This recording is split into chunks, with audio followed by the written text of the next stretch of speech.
하나님의 말씀 봅니다. 디모데후서 3장 15절에서 17절까지 봉독합니다. 또 어려서부터 성경을 알았나니 성경은 능히 너로 하여금 그리스도 예수 안에 있는 믿음으로 말미암아 구원에 이르는 지혜가 있게 하나니라.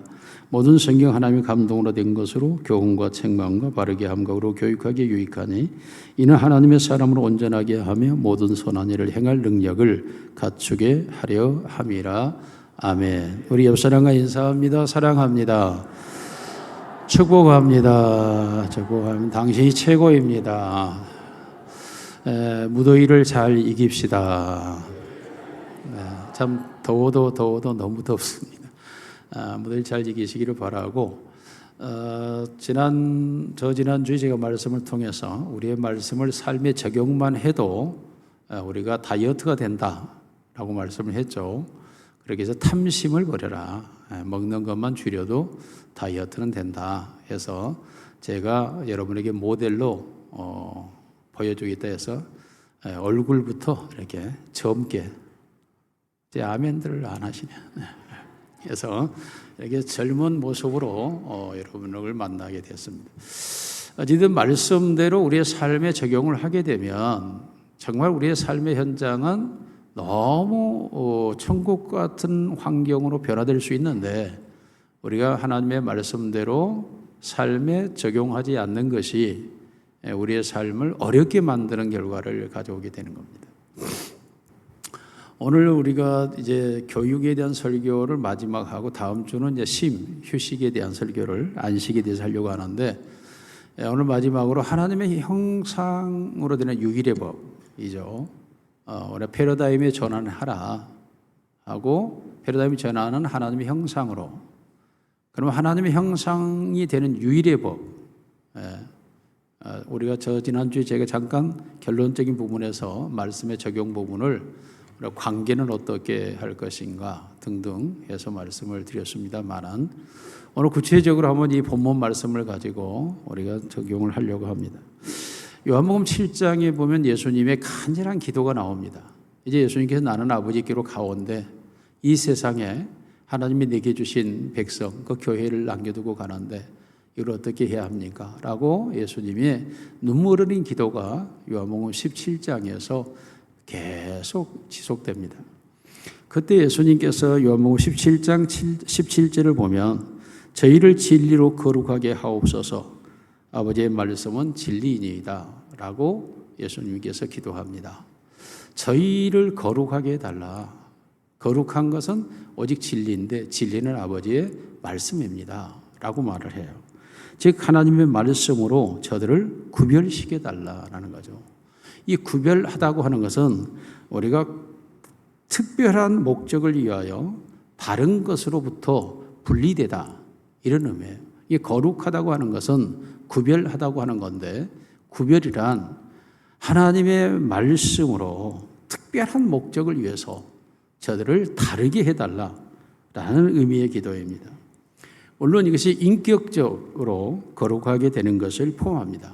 다시 말하면 일반 모든 사람들이 가지고 있는 인격은 죄에 오염된 인격인데, 오늘 그리스도인들은, 내게 주신 자들은 하나님의 인격으로 그들을 변화시켜달라, 다르게 해달라고 말씀하고 있습니다. 물론 그들이 진리로 거룩하게, 말씀으로 거룩하게 되어야 한다고 하는 기본적인 뜻은 하나님의 영광, 그리고 그분을 위하여 특별히 쓰임받기 위하여 구별되도록 이라는 의미를 갖습니다. 그러므로 요한복음 17장이 계속 예수님께서 내가 저들에게 말씀을 주었사오며 아버지의 말씀을 주었사오니 라고 말하면서 저들을 악에 빠지지 않게 하시고 세상 가운데 속하지 않게 하시고 라고 말하면서 계속 저들이 하나님의 것으로 구별된 거룩한 것이 되기를 주님은 목마르게 간절히 기도를 합니다. 이는 하나님의 특별한 목적으로 구별되어져야만 하나님을 위하여 이 땅에서 사용되어지기 때문에 그렇습니다. 하나님께서 그를 거룩하게 하지 않고는 그가 하나님의 일을 할 수도 없을 뿐만 아니라 하나님도 그를 사용할 수가 없기 때문인 것입니다. 물론 하나님이 자신을 위하여 일을 행하실 때 돌들을 소리 지르게 하여서도 하나님의 뜻은 이루어 갑니다. 그럼에도 불구하고 하나님이 기쁘시게 하나님의 일을 행하시는 것은 하나님이 그들을 구별하여 거룩한 자가 되어 하나님을 위한 특별한 목적으로 하나님이 사용하기를 원하시고 하나님의 일을 이루어가기를 원하시기 때문에 하나님께서는 자신의 일을 위하여 그 사람들을 거룩하게 구별하여 사용한다고 말하고 있습니다. 그렇다면 우리가 세상에서 다를 것이 있다면 교회를 다니는 것이 다른 것이 아니라 우리의 내부적으로 무엇이 달라야 다른 것일까? 오직 하나밖에 없습니다. 하나님의 말씀이 있다면 내가 세상과 구별된 것이고 하나님의 말씀이 내게 없다면 나는 세상과 동일한 사람이 되어버리는 것입니다. 말씀이 나에게 있느냐 없느냐가 내가 세상에서 구별된 자냐 구별되지 않느냐로 나뉘어지게 되는 것입니다.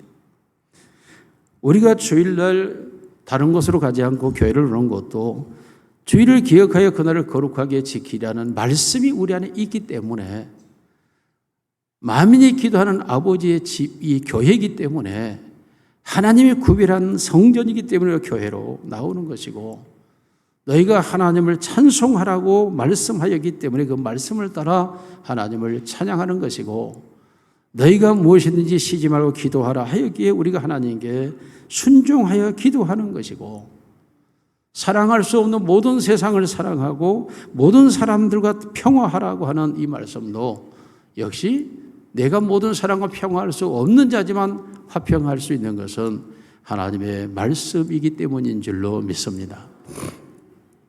이와 같이 하나님의 말씀이 우리에게 있느냐 없느냐 중요한데 하나님의 말씀이 우리의 삶 가운데 어떤 역할을 하는가 할 때 성경은 두 가지라고 아주 명료하고 간단하게 말씀을 합니다.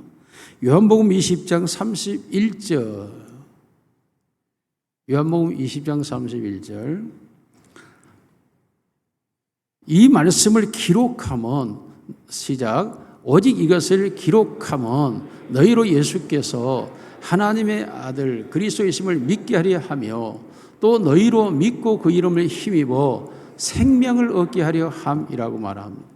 다시 말하면 이 말씀이 기록되어져 있는 이는 예수 그리스도를 믿음으로 너희가 영생을 얻게 한다. 영생이 있음을 알게 하기 위해서다. 그러므로 하나님의 아들 예수가 너희 안에 있음으로 너희가 영생을 가진 자다 라는 것을 알게 하기 위하여서 기록되었다라고 말씀합니다. 그러므로 누구든지 예수를 구주로 믿는 자에게 영원한 생명이 있는 줄로 믿습니다. 영원한 생명, 인간이 육체가 죽음으로 끝나는 존재냐 아니면 영원한 생명의 존재냐 하는 문제를 성경은 기록함으로 인간은 육체적 죽음으로 끝나는 존재가 아니라 영원한 생명을 가진 존재라는 사실을 알게 하기 위해서 성경은 기록되었다고 말씀합니다. 그러므로 우리가 성경을 통해서 우리가 알아야 되는 것, 즉 하나님의 형상으로 회복되어지는 것은 하나님의 생명이 우리 안에 들어와 있기 때문에 우리가 하나님의 형상으로 회복되어지며 하나님의 사람이 영원한 생명의 존재가 되는 줄로 믿습니다.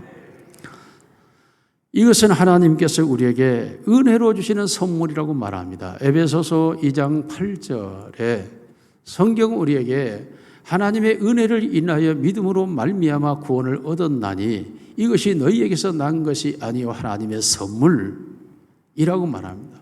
이는 너희로 자랑치 못하게 하려 함이라고 말하죠. 우리가 예수 그리스도를 믿음으로 구원을 받아 하나님의 영원한 생명을 갖게 되었는데 이것은 하나님의 주신 선물이라는 겁니다. 그러므로 이것을 내가 가졌다고 해서 자랑하거나 교만하지 말라는 겁니다. 하나님의 선물이 우리에게 영원한 생명으로 임하게 된 줄로 믿습니다. 자, 이와 같이 우리가 분명한 영생의 존재라는 사실을 성경은 분명하게 말하고 있고 더 나아가서 두 번째 기록의 목적이 무엇입니까? 오늘 본문의 말씀입니다.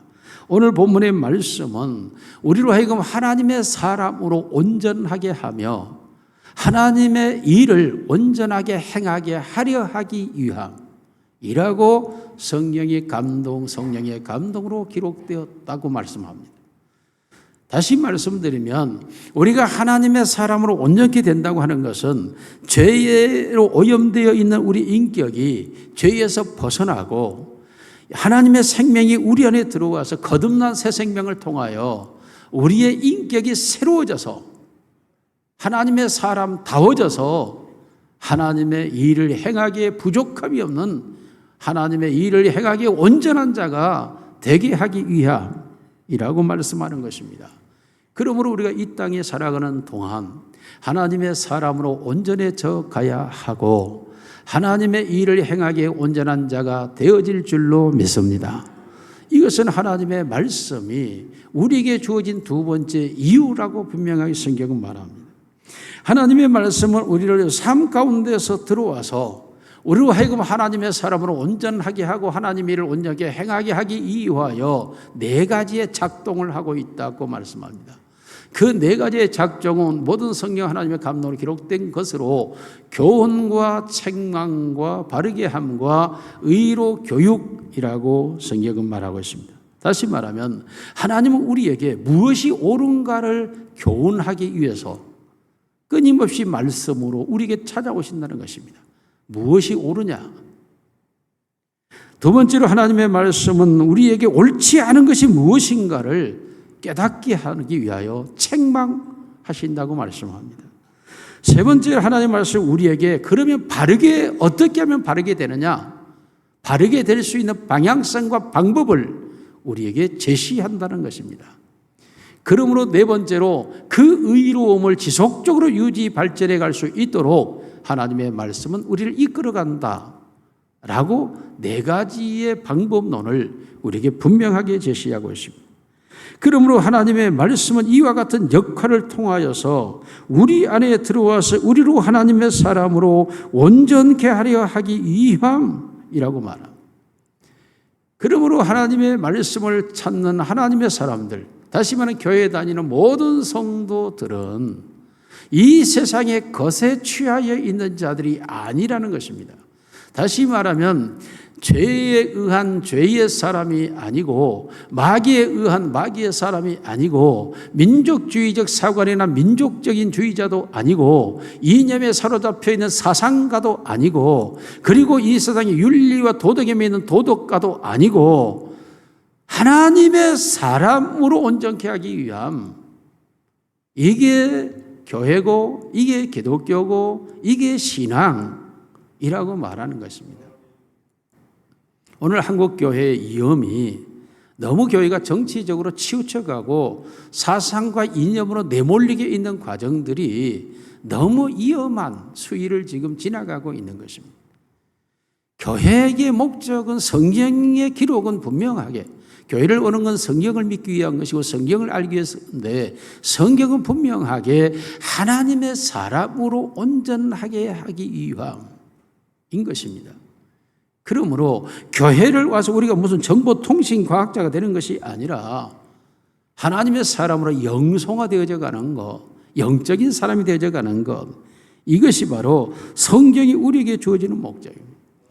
그러므로 예수를 믿는다고 해서 우리가 상처받지 않는 사람도 상처를 해결하기 위하여 또 우리가 교회를 나오는 이유가 낙천주의가 되기 위해서 어떤 부정적인 극복하기 위하여 우리가 긍정적인 사람이 되어서 어떤 불평에서 벗어나게 이러한 사소한 의미의 목적이 아니라 성경은 큰 그림, 온전한 하나님의 사람, 여기에 목적을 두고 성경은 우리를 위해서 기록되어졌고 하나님은 이 말씀으로 우리를 찾아오시는 줄로 믿습니다. 이와 같이 하나님의 사람으로 온전케 되어지는 하나님의 사람으로 온전케 되어지는 전인격적인 변화의 이유, 즉 참된 하나님의 신앙이 되어지는 이 모든 이유가 무엇이냐 하면 모든 선한 일을 행하기에 온전하게 하기 위해서 선한 일을 행하게 온전케 하기 위해서인 것입니다. 하나님의 선하다고 하는 것은 오직 하나님인데 하나님과 관계된 일을 하는 데 있어서 생각하는 사람 되게 하기 위해서가 아닙니다. 바라보게 하기 위해서가 아닙니다. 그것을 기대하기 위해서가 아닙니다. 그 일을 말하다가 아니라 하나님의 선한 일을 행하는 자, 실제적으로 그 일을 하는 사람 되게 하기 위해서 하나님의 말씀은 우리에게 끊임없이 우리에게 다가와서 하나님의 일을 행함으로 온전케 하기 위함이라고 말씀합니다. 하나님께서 원하시는 것은 그분의 일꾼이 되기 위한 자격을 갖추라는 자격. 온전한 하나님의 사람이 돼야 하나님의 일을 할 수 있는 자격자가 되고 그 자격과 능력을 갖춰야 하나님의 일을 행하는 자가 되고 하나님의 일을 행하는 자가 될 때 그가 비로소 하나님의 온전한 사람이 된다는 의미예요. 그러므로 하나님의 말씀이 우리에게 끊임없이 우리에게 들려와야 되고 우리에게 다가와야 되고 우리에게 외쳐져야 되고 우리에게 선포되어져야 하는 것은 그 하나님의 말씀이 바로 진리, 변함없는 진리여서 우리로 그 온전한 진리 세계 속으로 끌어갈 수 있기 때문에 비진리에 속해 있는 모든 자가 진리 안으로 들어가고 진리를 따라 살아가게 되는 자가 되는 줄로 믿습니다. 하나님의 말씀이 진리라고 하는 것은 진리를 가진 자는 진리를 갖지 않는 세상 사람과 구별된 자, 세상 사람들과 달리 거룩한 자, 특별한 목적을 위하여 만들어진 자라는 의미의 표현. 그러므로 예수님께서 진리의 말씀을 저들에게 주어 우리와 같이 저들도 거룩한 자, 예수님이 떠나가지만 예수가 되어 이 땅에서 그 하나님의 일을 하는 사람 되게 하기 위하여 예수님은 간절하게 기도하고 있는 것입니다. 오늘도 하나님의 말씀이 우리를 온전한 하나님의 사람으로 만들어가고 하나님의 일을 선한 일을 행하게 온전한 자가 되게 하는 줄로 믿습니다.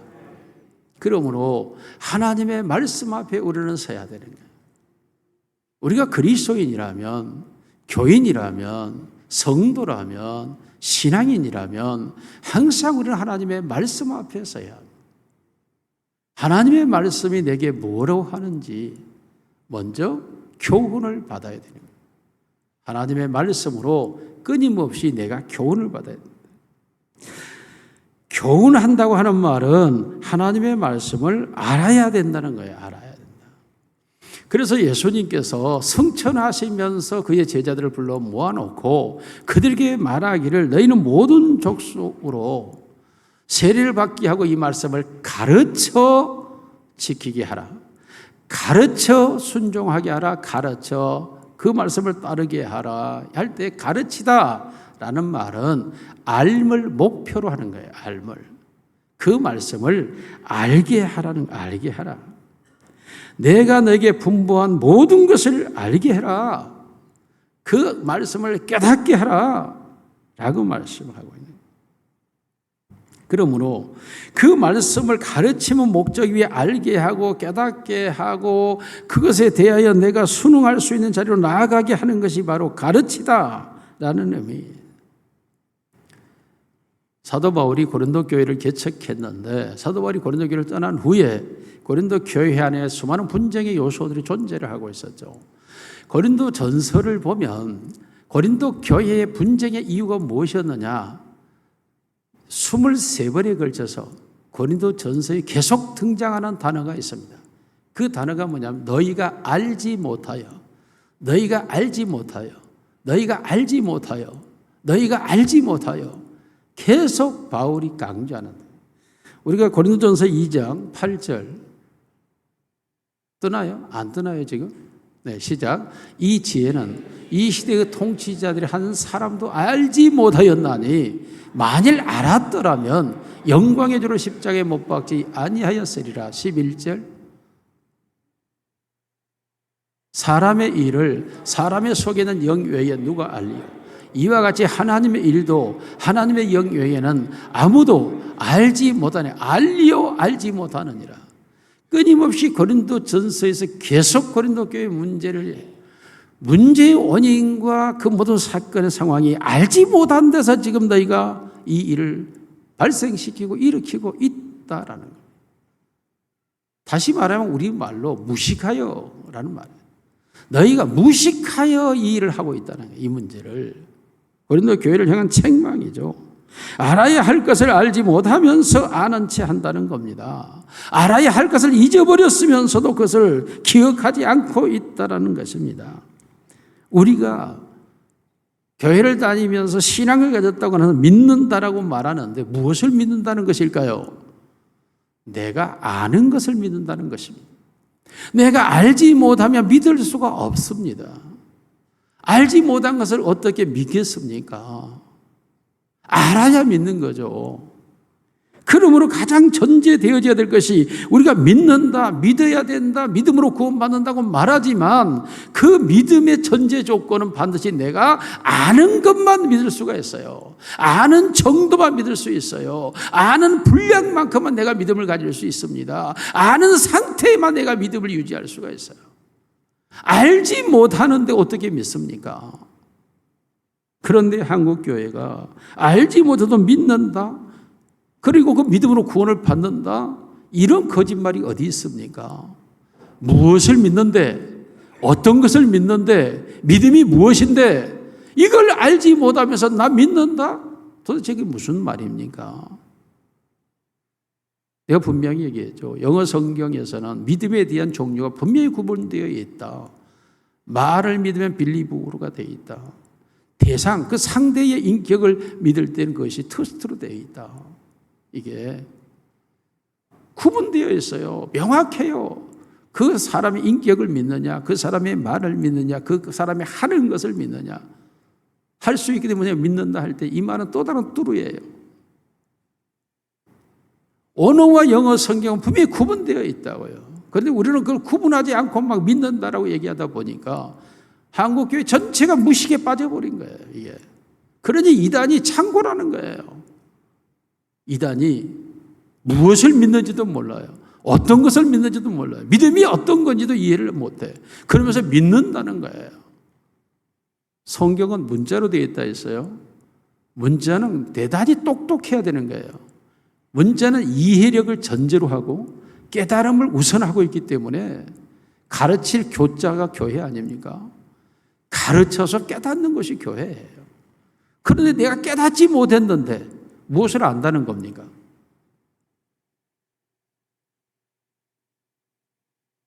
그러므로 우리가 믿는다고 할 때 반드시 그걸 알아야 된다는 것이죠.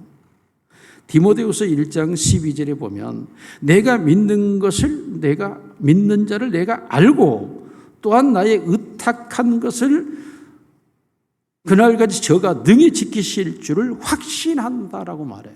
우리 같이 읽겠습니다. 시작. 이로 말미암아 내가 또 이 고난을 받되 부끄러워하지 아니함은 내가 믿는 자를 내가 알고 또한 내가 의탁한 것을 그날까지 그가 능히 지키실 줄을 확신함이라. 아는 것과 믿는 것과 확신의 자리가 연결되어 있어요. 이게 믿는 자를 알아야 되죠. 내가 의탁한 것이 무엇인지를 알아야 되죠. 즉 내가 믿는 그 믿음이 무엇인지를 안다는 거예요. 이것을 알 때 그것을 지켜주실 줄로 내가 확신한다는 거죠. 내가 믿는 것을 그가 지켜주시는 거예요. 내가 믿는 것을 내가 의탁하는 것을 알지 못한다면 그도 지켜줄 이유가 없다는 거예요. 내가 믿는 만큼만 주님이 책임져 주신다는 거예요. 그러면 내가 믿는다는 그것이 무엇인지를 내가 아는 것, 그것이 주님께 의탁한 거예요. 그런데 내 믿음을 내가 알지는 못해. 그러면 나 믿어. 여러분, 귀신도 하나님은 한 분이신 줄을 믿고 떠느니라 그랬어요. 마귀도 하나님을 믿어요.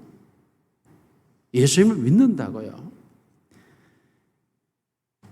여러분, 이 믿음에 대하여 내가 알고 있고 아는 걸 믿고 그 믿음을 그가 지켜주실 줄, 내가 아는 상태에 그것을 그가 지켜주실 줄로 내가 확신하게 될 때 다음 단계가 등장을 해요.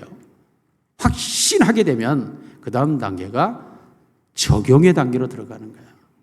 사람은 믿음이라고 하는 것이 확신될 때 그 믿음대로 행동, 움직임, 적용, 순종으로 나아가는 거예요. 왜 우리가 순종하지 못합니까? 내가 믿는 바를 알지 못하니까. 내가 믿는 그 내용을 그가 지켜주실 줄을 내가 확신하지 못하니까. 그러니까 불순종하는 거예요. 교회를 마음대로 멋대로 다니는 거예요. 순종의 태도와 자세가 전혀 나오질 않아요. 왜? 모르니까. 자기가 믿는 바를 모르고 믿는 내용을 모르고 그가 지켜주실 줄로 내가 그것을 의뢰하지도 않았고 거기에 대한 확신도 없어요. 그러니까 내가 어떻게 순종합니까? 어떻게 믿음의 행동을 내가 가져올 수 있습니까? 불가능한 거예요. 이게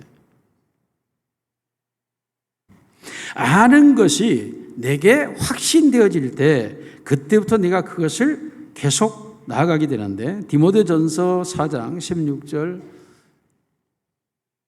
굉장히 아날로그네 지금 방송이. 시작. 내가 내 자신과 가르침을 살펴 이 일을 계속하라. 이것을 행함으로 내 자신과 내게 듣는 자를 구원하라. 다음. 가르침을 살펴가지고 가르침을 내가 가르치는 게 뭐냐 이걸 살펴서 이걸 행함으로 구원에 이르게 해라는 거예요. 예. 다시 말하면 내가 확신하고 있는 것이 무엇인지를 확인해서 그것을 계속 행함으로 내가 구원에 이르게 된다는 거예요.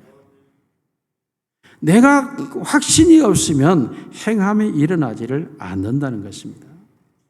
그러므로 우리가 하나님의 말씀을 아는 것만으로 부족해요.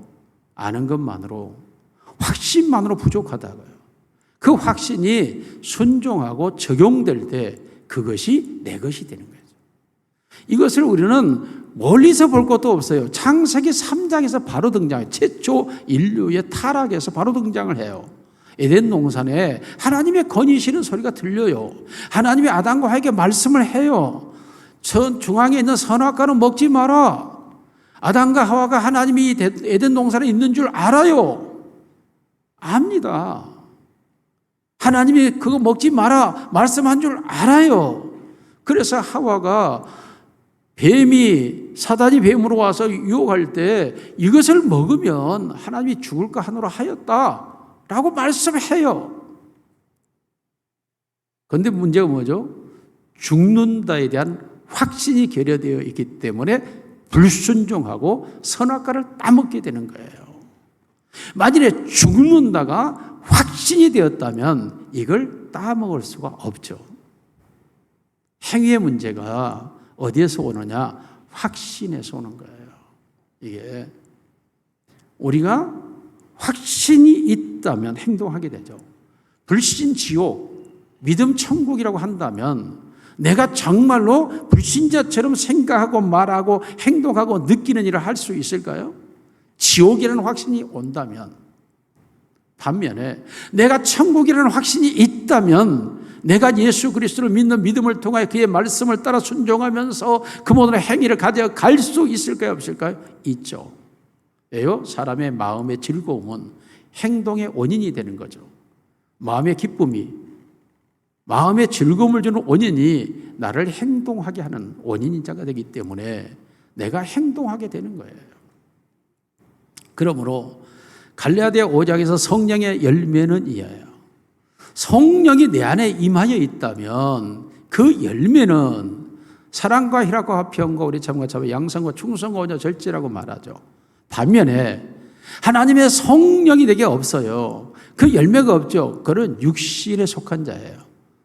성령의 소욕과 육신의 소욕을 따라 행하는데 육신의 소욕은 하고 거기에 이단에 가고 당 짓는 것 하고 음란하고 온갖 죄악이 등장하잖아요. 이게 자, 이런 일을 행하는 자가 어떻게 성령이 있다고 말하겠습니까? 있을 수가 없죠. 그것이 성령이 있다면 그 열매는 우리가 9가지 그 이후에도 많은 것들이 감사와 그리고 여러 가지의 형태들이 존재를 하고 있죠. 이와 같이 우리가 교훈을 받는다고 하는 것은, 하나님의 말씀을 교훈한다고 하는 것은 단순히 어떤 걸 가르친다가 아니에요. 알게 한다이고 아는 것을 적용, 순종한다까지가 교훈이에요. 이게. 그러면 교훈이라고 하는 것은 순종을 목표로 가기 때문에 알게 하고 깨닫게 하여 적용하게 하는 것, 이게 교훈이에요. 하나님의 말씀은 우리를 끊임없이 교훈해요. 알게 하고 확신하게 하고 그 말씀대로 적용하게 하는, 이게 하나님의 말씀이에요. 우리가 성경을 읽고 성경을 쓰고 그렇다면 그 말씀대로 우리가 적용하느냐 하지 않느냐가 바로 내가 하나님의 사람으로 살아가느냐 살아가지 못하느냐를 결정하는 도구가 되는 거예요. 이게 우리가 여호수아서를 천일 성경서에 쓰고 있죠. 여호수아처럼 강하고 담대하라, 내가 너와 함께함이니라 라고 말할 때 그 말씀을 쓰면서 정말 하나님이 나와 함께 하심이 있으므로 모든 염려가 떠나가고 강하고 담대함이 내 안에 임하고 그런 역사가 말씀을 써가면서 임하고 그것이 행동으로 나가기 시작하는 거죠. 이게 이와 같이 하나님의 말씀이 나에게 끊임없는 교훈이 되기를 주님의 이름으로 축원합니다. 더 나아가서 두 번째로 하나님 말씀은 우리를 책망한다라고 말씀을 해요. 하나님의 말씀을 통해서만 하나님의 사람이 될 수 있다 그랬습니다. 즉 하나님의 형상이 되는 유일한 법은 하나님의 말씀밖에 없어요. 그러므로 하나님의 말씀만이 우리를 온전하게 하는데, 온전하게 하는 이유도 하나님의 일을 행하는 데 온전케 하기 위해서예요. 예수님 말씀대로 우리를 거룩하게 구별하는데, 진리 아버지의 말씀으로만 구별되는데, 이유가 뭐냐? 세상 일이 아니라 하나님의 일을 하는 자 되게 하기 위하여 구별한다라는 거예요. 그럴 때에 이 하나님의 말씀 우리에게 책망으로 다가오죠. 구별되어야 하니까 오랜 세월 세상의 것에 속해 있었고 세상의 것으로 길가와 밭처럼 굳어져 있었고 이미 죽은 양심이 되어 있는 내 자신이 하나님의 말씀이 날성검이 되어 들어와 우리의 영과 혼과 관절과 골수를 찔러 쪼개지 않고는 내가 새 사람이 될 수가 없는 건 당연한 것 아닙니까? 내 속이 썩어 있는데 썩은 상태에서 어떻게 새 사람이 됩니까? 온갖 염증이 전신에 번져 있는데 염증 제거하지 않고 어떻게 내가 새로운 사람이 될 수 있겠습니까? 그러므로 하나님의 말씀은 우리에게 날성검이 되어 우리의 영혼을 찔러 쪼개는 책망의 도구로 우리에게 다가올 수밖에 없고 들려볼 수밖에 없고 우리 자신 속에 외쳐질 수밖에 없는 거죠. 책망이라고 하는 단어의 의미는 겉으로 들춰내다, 폭로하여 부끄럽게 만들다, 유죄를 선고하다, 이런 뜻이에요. 책망은. 그러므로 하나님의 말씀을 들을 때 내 안에 숨은 죄가 드러나는 거죠. 내 자신이 그 말씀을 읽고 쓸 때 내가 부끄러워지는 겁니다. 그 말씀을 말할 때 내가 죄인이구나 라고 내 안에 선언이 일어나는 거예요. 그러니까 말씀을 쓰다가 읽다가 무릎을 꿇고 엎드려질 수밖에 없는 거죠. 말씀이 내 안에 들려올 때마다 너무나 부끄럽고 내 말씀이 들려올 때마다 내가 죄인임을 어길 수가 없어요. 감출 수가 없어요.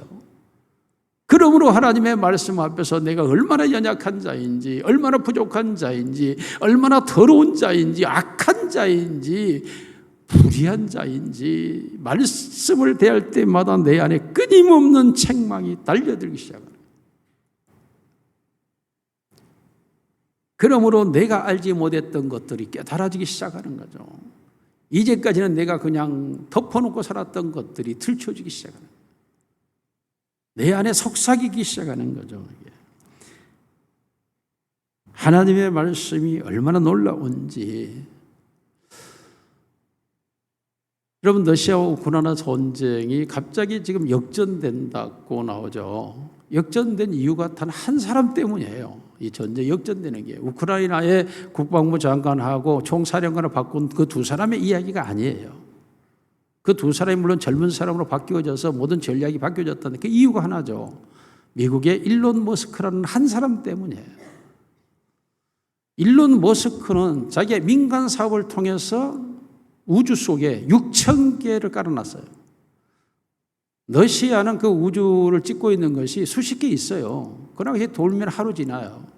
그러나 일론 머스크는 6,000개를 가지고 동원을 해서 찍어버리니까 이 기술을 우크라이나에 줘버린 거예요. 이게 자기 것을 사용하도록. 러시아는 대단한 나라입니다. 역사적으로 알렉산더가 침략하지 못했고 나폴레옹이 실패한 나라예요. 정복이 실패했고 히틀러가 들어가지 못했어요. 이유는 하나죠. 두 가지입니다. 러시아는 그 영토가 유럽보다 더 커요.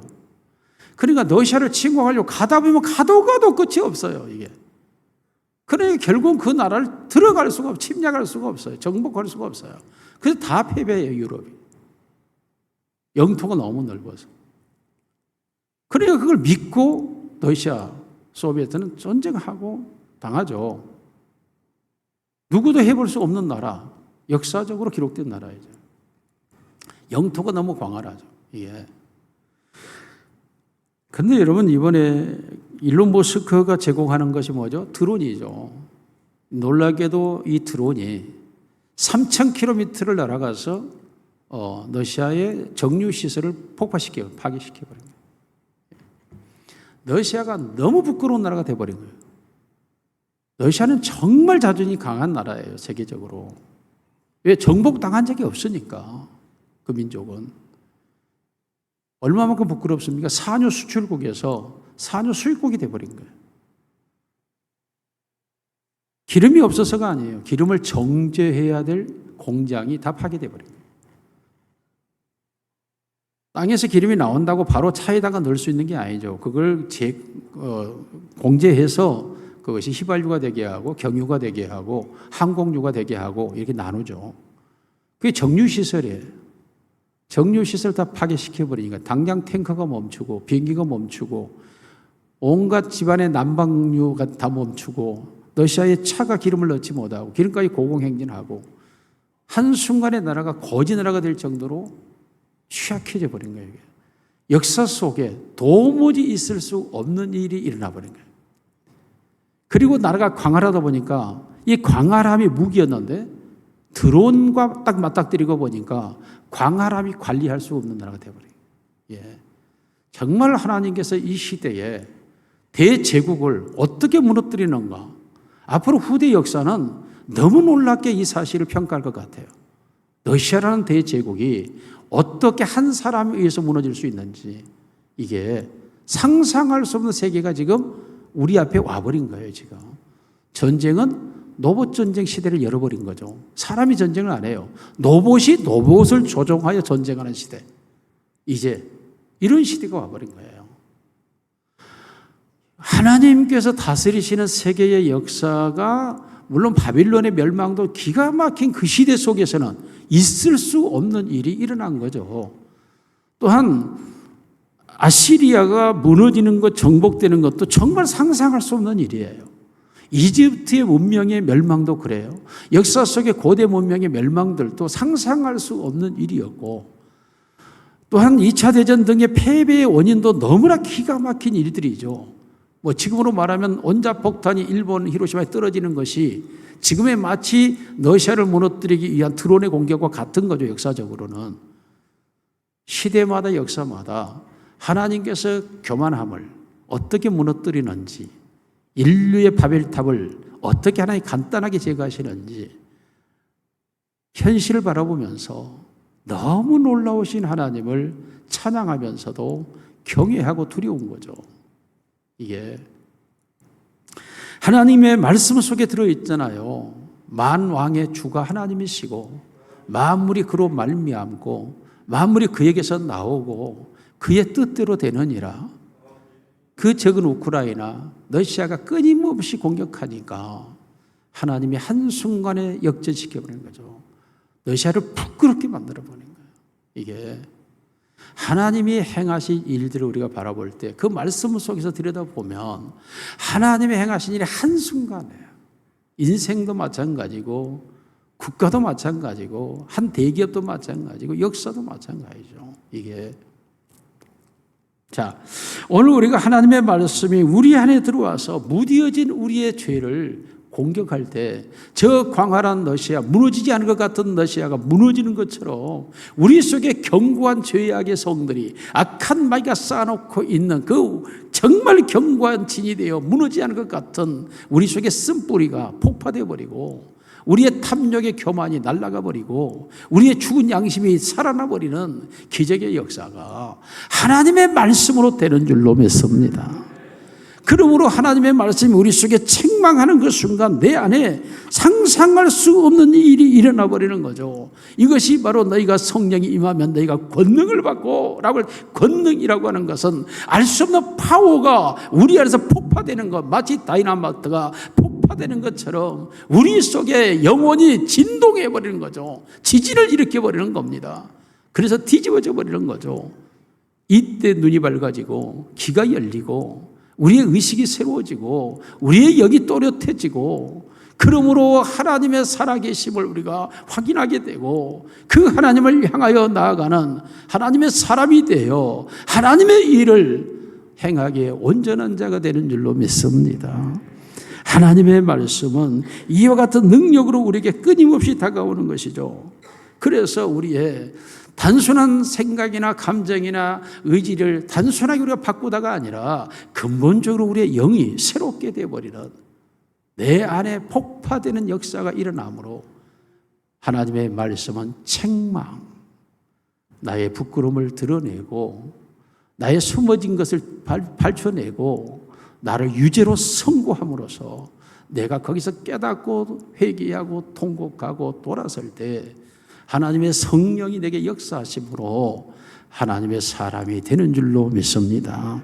이와 같이 하여 하나님이 그의 사람들을 온전한 사람, 하나님의 사람 만드는 것, 이것이 바로 진리로 구별하여 거룩하게 하는 하나님의 사람들의 모습인 것이죠. 오늘 우리가 말씀을 대할 때에 교훈으로 받으시기를 원하고 말씀이 책망이 되기를 주의 이름으로 축원합니다. 그리할 때 바르게 잡혀지는 거죠.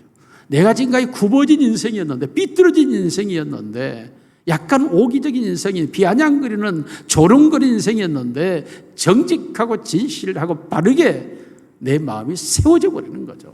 이게 약간 흔들렸는데 아니죠. 항상 내가 굽어진 모습이 옳은 줄로 갔는데 굽어진 것을 바르게 하다. 이게 펴져 버리는 거예요. 펴져. 쫙 펴지면서 내가 가야 할 길이 명료하게 보이는 거죠.